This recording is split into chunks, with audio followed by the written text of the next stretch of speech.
masing-masing. Silakan teman-teman berdoa di tempat masing-masing. Berdoa dimulai. Selesai. Ya. Saya mau absen ya, yang hadir hari ini. Usnul Jakarina ada. Hadir Bu. Dewi Ngadito. Hadir Bu. Siti Rahmawati. Rara Ayudia. Hadir. Jadi hari ini hadir semua ya. Jadi insya Allah untuk pertemuan pertama kita orang tidak hadir nih. Oh, satu orang tidak hadir. Siapa yang tidak hadir? Di Febri. Kenapa dia nak? Sakit. Oh, sakit. Ya, kita doakan teman kita supaya cepat sembuh ya. Amin. Oke. Sebelum masuk di materi, kita lihat dulu tujuan pembelajaran kita hari ini ya. Tujuan pembelajaran kita hari ini yaitu yang pertama, teman-teman bisa memahami pengertian perkembangan peserta didik. Yang kedua, teman-teman bisa membedakan pertumbuhan dan perkembangan. Yang ketiga ada teman-teman bisa mampu mendeskripsikan tahapan perkembangan kehidupan manusia. Dan yang keempat ada teman-teman bisa memahami manfaat mempelajari perkembangan peserta didik itu sendiri. Oke, baik, langsung saja kita pada materi yaitu perkembangan peserta didik. Definisi peserta didik itu sendiri secara umum, peserta didik dapat diartikan orang yang sedang memperoleh pendidik dari pendidiknya. Orang yang sedang memperoleh pendidikan dari pendidiknya. Peserta didik adalah orang yang memiliki potensi dasar yang perlu dikembangkan melalui pendidikan, baik secara fisik maupun psikis. Baik pendidikan itu di lingkungan keluarga, sekolah, maupun di lingkungan masyarakat di mana anak tersebut berada. Nah, sekarang saya mau tanya, perkembangan peserta didik. Kalau namanya perkembangan itu berarti kita tumbuh. Nah, ada yang bisa membedakan pertumbuhan dan perkembangan? Karena kalau kita tahu bersama, kalau saya ibaratkan sebagai tanaman, kalau sebuah tanaman itu ada berbuah atau berbunga, berarti itu tandanya bahwa tanaman tersebut berkembang. Nah, tapi kalau misal tanaman tersebut berkembang dan tumbuh, nah sekarang apa bedanya tumbuh dan berkembang? Ada yang bisa memberikan pendapatnya kepada saya ya? Usnul ada? Jadi Ibu, kalau pada manusia tumbuh itu berarti mungkin saja itu pertambahan usia, berarti dia dari umur 1 tahun tumbuh terus. Sementara untuk perkembangan itu ada berkaitan dengan kemampuan dia berpikir, kemudian dengan kemampuan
sampaikan ya.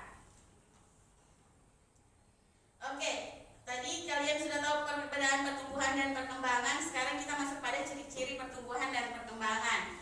Bisa dilihat di sini ciri-ciri pertumbuhan, yaitu seperti yang sudah saya jelaskan tadi. Kalau untuk pertumbuhan lebih kepada fisiknya.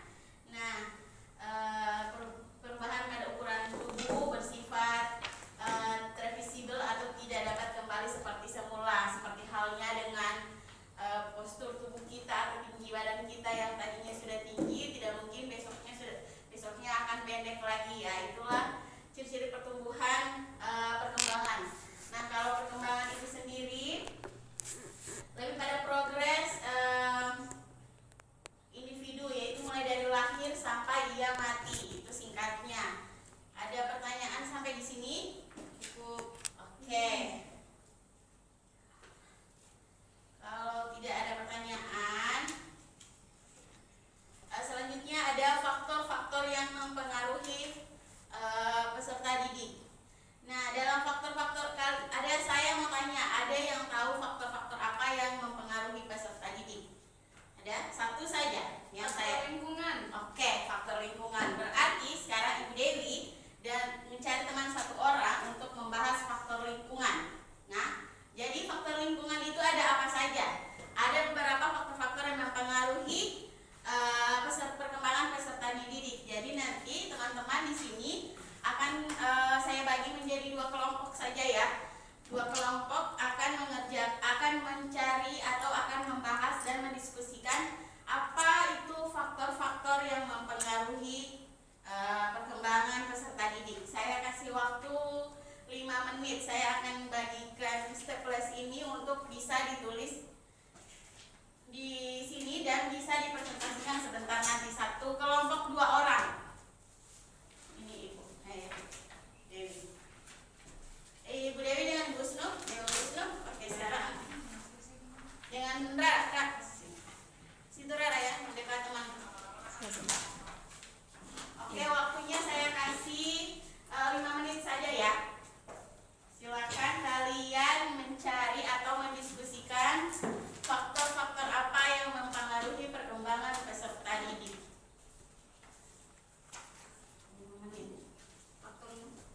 Faktor-faktor yang mempengaruhi tadi Ibu Dewi, Dewi sudah menyebutkan salah satunya adalah faktor lingkungan. Nah, selain faktor lingkungan apa lagi? Boleh, silakan dibahas dengan teman sekelompoknya, Ra.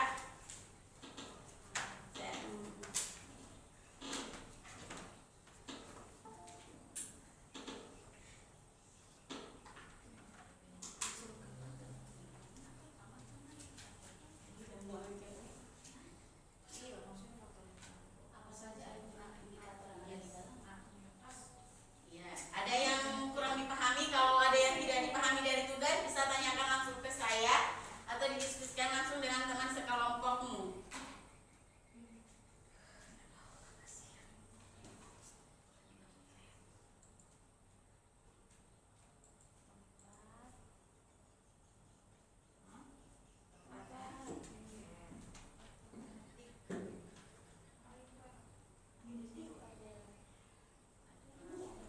Iya, ada yang mau ditanyakan, Nak?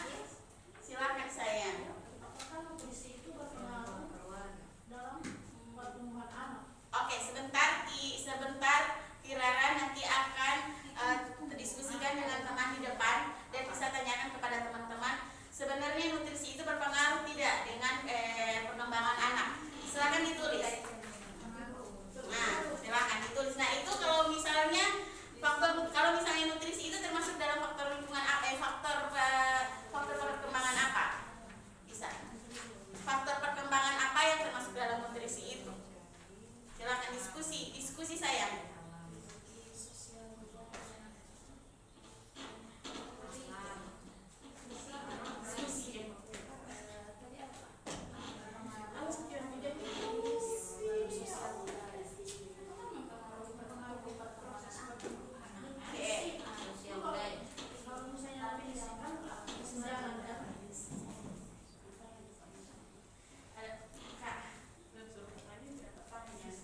Oke, sudah saya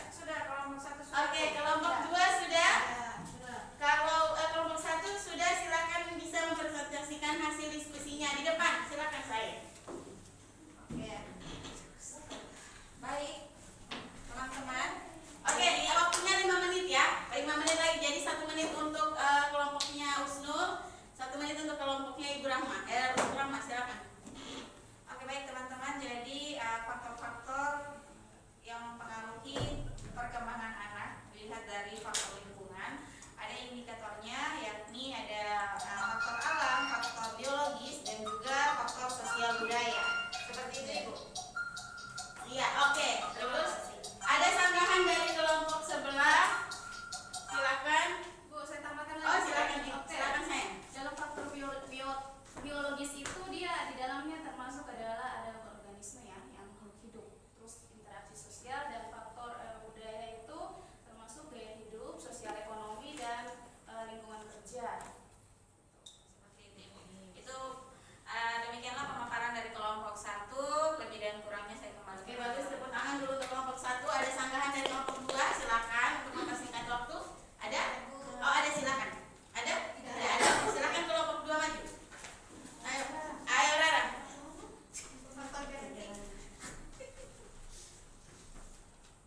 Silakan. Silakan. Ibu, Iya. Jadi faktor yang mempengaruhi Perkembangan anak menurut kami adalah kekurangan nutrisi. Oke.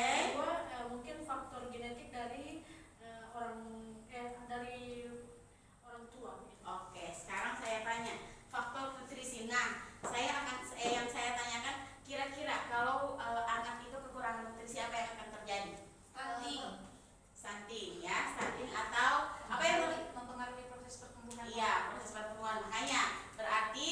Makanya pentingnya kita memberikan nutrisi yang baik untuk anak sejak dini hingga sekarang sampai kita sudah dewasa seperti ini pun kita butuh sekali nutrisi yang Cukup baik dan sehat ya. Oke, terima kasih. Silakan kembali.